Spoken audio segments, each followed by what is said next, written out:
The Nigerian police force is one of the institutions in the country still faced with the challenges of lack of trust from the citizens.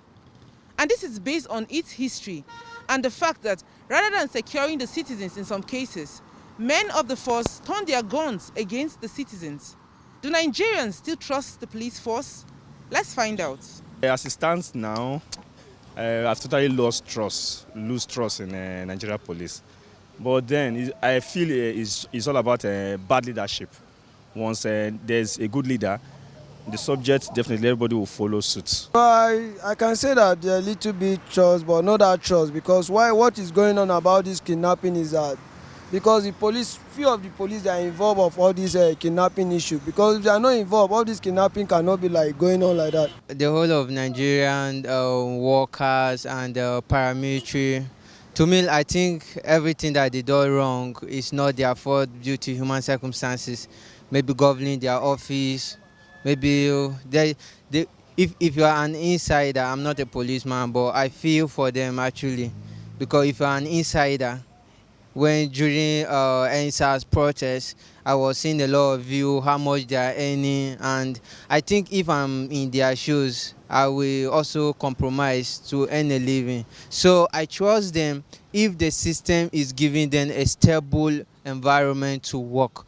However, there is a move to change the narrative as stakeholders hold a maiden edition of Citizen Dialogue organized by the Nigerian Open Government Partnership, an initiative aimed at promoting transparency and accountability.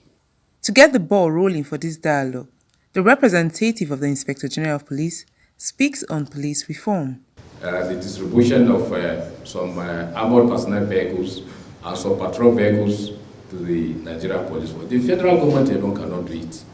We need to involve and incorporate other sections of the economy, like the banking sectors, all those that are revenue generating, so that we can have peace in our society.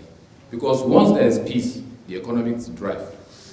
When it's time for panelist discussion, it is centered on police reform and building relationship between citizens and the police in terms of intelligence sharing. I think to a certain extent, the procedure and process for disciplining senior police officers is a bit cumbersome. So we need to maybe look at how to reduce this, because you first of all have citizens walking to the police to make the complaint. The IG sets up what you call the Force Disciplinary Committee, FDC, that carries out its own investigations, come to a recommendation and passes that to the Police Service Commission. That also sits on it and tries to investigate whether the recommendations are proper or not before taking a decision. This can sometimes span up to 2 years. Take also in the instance of security in Nigeria. The Nigerian police force has the primary responsibility to protect life and property. But of course, we know what is happening today. They have been displaced, literally.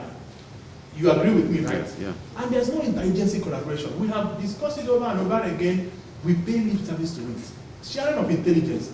Policing is no longer hardcore, assets. It's intelligence. That is, it's intelligence driven. We have had cause, just like you said, to make a couple of investigations on the police. And like I said, the reports are even there in the public, of course. If the outcome of our investigation has to some extent been implemented, I believe the recent SARS issue probably would have been abated. In the recordings, stakeholders can be heard saying the government should operationalize the Police Service Commission for better service delivery.